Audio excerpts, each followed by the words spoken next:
Nah, singkatnya begitu kan? Iya, iya. Lah ini oleh pemerintahan Pak Karno sama Pak Hatta ini juga ini mau ditaboki, dikamplengi iku ya iki mantan Perdana Menteri. Padha karo saiki Jokowi arep ngamplengi Amin Rais kan ya Amin Rais mantan MPR. Kayak gitu. Wong ini Perdana Menteri loh, gawe koyo ngene sungkan. Dan serba repot iki kabinetnya Hatta ini. Nah, sampai ini kekisruhan ini sampai Agustus. Sampai Agustus itu di bulan Juni, Agustus, di bulan Juli itu kalau tidak salah Pak Hatta itu membuat kebijakan melalui Menteri Luar Negeri. Menteri Luar Negerinya itu Haji Agus Salim yang jenggotan itu loh. Oh, iya. Haji Agus Salim itu diinstruksikan oleh Pak Hatta untuk memutus hubungan sementara dengan Amerika, dengan Soviet, dengan Tiongkok. Jadi duta negara Indonesia yang di tiga ini, Rusia, terus Tiongkok, sama satunya tadi mana? Amerika itu dikon mulih ning Pak Hatta iku. Putus hubungan dhisik. Karena situasi koyo ngene ngono. Terus iki alasannya Pak Hatta ini menarik para duta iki mang krono ngene. Londo ini kan mendesak ini. Londo menguasai Jawa Barat. Iya, iya. Lah Londo ini buka pintu untuk masuknya tentara Amerika. Ngono dibisiki Londo dingge supaya tentara-tentara Amerika ini diorder oleh oleh pemerintahan Belanda untuk nutuk pemerintahan Indonesia. Krono pemerintahan Londo logistik menipis. Iki piye jajal sampeyan dadi presiden arep dadi perdana menteri kondisi koyo ngene. Amerika seneng mergane nek iki engko dheke ngewangi Londo nutuki pemerintahan Indonesia, dheke oleh bagian lemah yang kemungkinan itu patut diduga itu adalah Freeport. Itu lah Amerika seneng lah marah-marahi Soekarno karo Hatta wis putus hubungan dulu dengan Amerika. Kayak Dharma Wangsa Teguh ngono. Putus hubungan secara politik dengan India. Putus hubungan dengan India secara politik dan agama. Dharma Wangsa Teguh ngono ngangge Wirata Parwa kae. Wayang gawe dhewe, reca gawe dhewe kisonen ngono. Kurang luwih kaya ngono. Termasuk ning gone Soviet karo ning gone Tiongkok. Yang mana ini dua ini komunis semua, Soviet komunis, Tiongkok komunis, Amerika iki musuhi Soviet saat itu. Tajam permusuhan ini. Nah, Soekarno Hatta wis saiki ae dhewe wis dhewean ae wis dilawan dhewe iki ngono. Karepe ngono, putus hubungan. Nah, krana putus hubungan karo Soviet karo Tiongkok karo Amerika, duta-dutanya kan digawa mulih ditelepon kon mulih. Mulih lah duta Indonesia yang ada di Tiongkok. Namanya Suparto. Kalau tidak salah namanya Suparto dikon mulih bulan Juli 1948. Mulih sret nemoni Bung Hatta karo Pak Karno ning Jogja. Laporan-laporan ya ketemune karo Menteri Luar Negeri sik karo Agus Salim. Bar karo Agus Salim ning forum wis laporan dari duta dari Tiongkok laporan, duta dari Soviet laporan, duta dari Amerika laporan ngono. Nah, sing sangka Soviet iki mang musuh ki melu. Nggih. Di sini. Bapak Munawar musuh iki melu Pak Suparto iki. Ngono. Nah, inilah awal kedatangan musuh masuk ning gone Indonesia yo iki. Sebelumnya dia hidupnya di Soviet.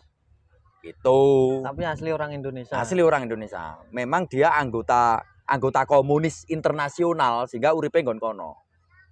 Gajine gede dhek nyambut gawe ning Moskow. The Moscow. Nyambut gawe ning Moskow melu Stalin ya. Stalin apa Lenin? Masanya Stalin ini. Ngono lah musuh iki melu. Nah, itu tanggal 11 Agustus 1948. Duta dari Soviet tadi sowan ning gone Haji Agus Salim karo ning gone Bung Hatta karo ning gone Pak Karno itu tanggalnya 11 Agustus 1948. Laporan-laporan di sini Musa ketemu Pak Karno rangkul-rangkulan. Wah, konco mbiyen nyantri ning gone Cokraminoto Surabaya rangkul-rangkulan sampai berlin dengan air mata suwi ra ketemu. Memang Bapak Munawar Muso ini meninggalkan Indonesia itu sejak 1936, udah tidak di Indonesia. 1936 sampai 1948 itu. Tidak di Indonesia dia hidupnya di sana. Bapak Munawar Muso yang tertembak di Sumoroto. 12 tahun enggak bertemu. 12 tahun tidak ketemu, makanya serangkul-rangkulan itu. Ini 11 Agustus 1948. Singkatnya begitu. Nah, terus laporan selesai begitu. Nah, Muso iki tanpa ada Muso kan kabinet sudah ruwet iki, Mang. Nggih. Jadi tanpa ada Muso ini kabinetnya sudah ruwet. Amir Syarifuddin iki, Mang. Amir Syarifuddin itu sing jenenge FDR kae, Mang. FDR itu tersusun dari satu Partai Sosialis, terus PKI. PKI pada masa ini ketua PKI nasional itu, ketua partai PKI itu bukan Muso, tapi Pak Suparjo. Senes Suparto.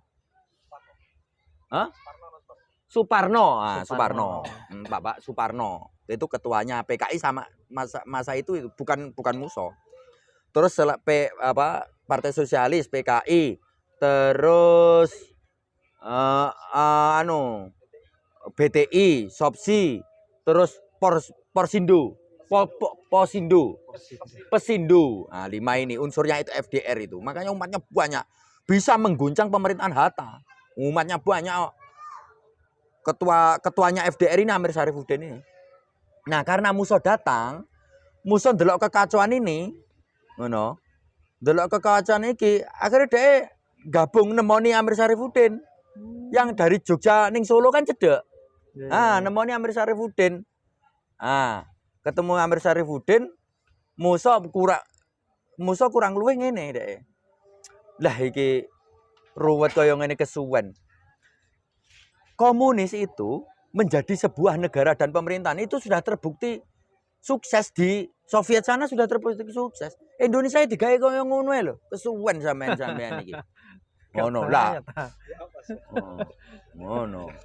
Amir Syarifuddin mungkin ya ngono. Balesi omongane Bapak Munawar Muso ya ngene.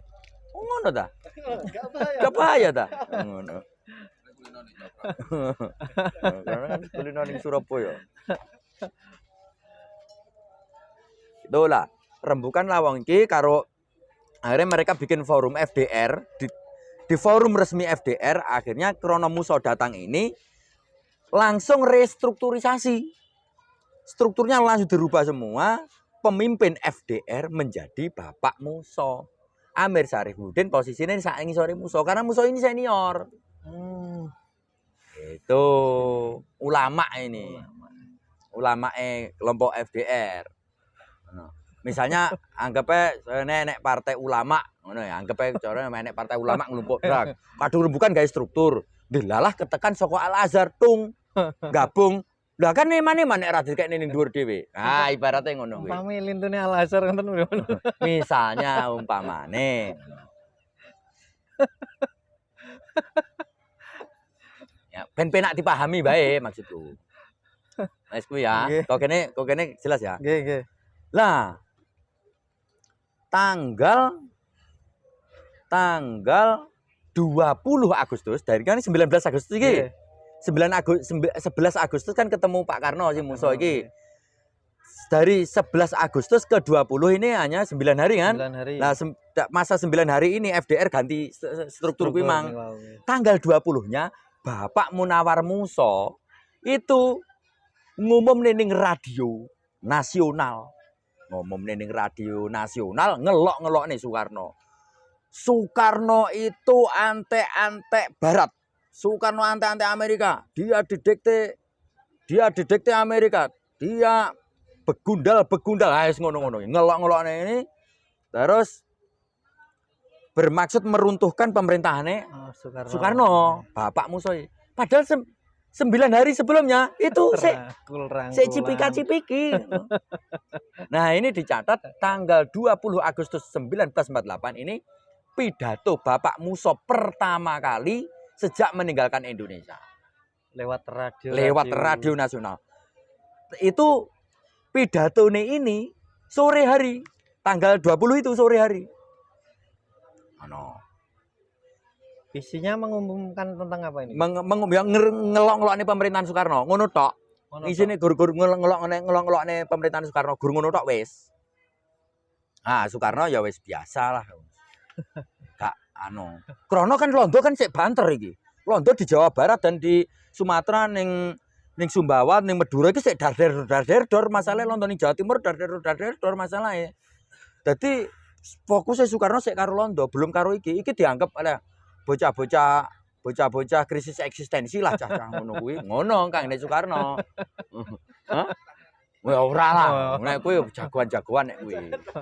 Gitu iki. Bocah-bocah krisis eksistensi kagene Soekarno meresponnya begitu. Biasa aja Soekarno. Sampai kemudian pasca 20 Agustus pidatone Musso ini umat FDR itu bergerak mempersiapkan pemerintahan sendiri karo golek nggon. Ngono lho ceritane. Bloro, bledos, dies, grobokan, dies, Klaten, dies, ngono. Sampai Madiun. Nah, Madiun termasuk buanter, Ngawi, Madiun, Wonogiri, Purwantoro itu buanter ini gerak orang-orang FDR ini. Terus tiba-tiba ngono Madiun memberitakan ninggone radio nasional. Orang-orang FDR di Madiun, bukan orang PKI loh ya. PKI ada di dalam FDR. Orang-orang FDR termasuk di dalamnya PKI itu bisa merebut pemerintahan Madiun Ponorogo. Bupati ini dibredeli, ditodongi soalnya dipaten-pateni ning monumen kresek kuwi. Termasuk bisa merebut lapangan udara Lanut Madiun. Bisa merebut siaran radio ya apa? Kantor radio Madiun. Kantor kereta api, pabrik gula ini direbut oleh orang-orang FDR ini. Itu tanggal 18 September. Madiun jatuh di tangan orang-orang FDR. Kan Agustus ya, Mang. Iki September. Oh, September. Nggih. 18 September orang-orang FDR, dua orang namanya sapa, Witono apa sapa jenenge? Sangat cepat berarti pergerakannya. Cepat sekali. Ngono. Karena mereka ya butuh cepat ini. FDR ini butuh pemerintahan cepat, gendang dadi gendang Musso londo, gendang ngono. Sudah terobsesi karo komunis di Soviet. Orang bisa nek contone dadi kok bisa ning Soviet. Barang nek wis nek dadi nek contoh kan wis karek rono parane ngono. Ngono. Gerak cepat. Nah, tanggal 18 September 1948 orang-orang FDR ini ada dua orang mengumumkan di radio ngono. Mendirikan negara sendiri. Oh iya. No. Musso karo Amir Syarifuddin saat itu masih ada di Surakarta. Krungu siaran radio ini sore hari juga.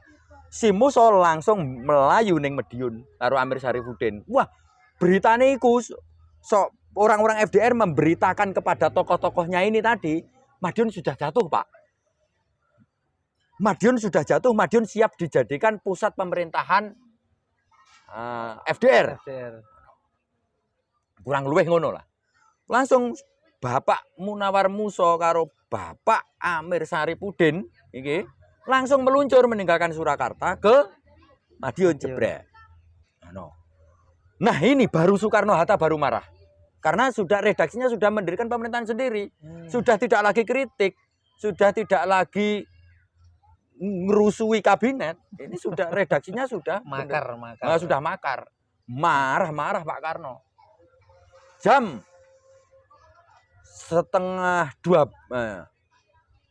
12 malam Pak Karno didampingi Bung Hatta, didampingi HB9 dan pejabat dan orang tokoh-tokoh yang lain diantaranya Syahrir, Agus Salim, Terus sapa kuwi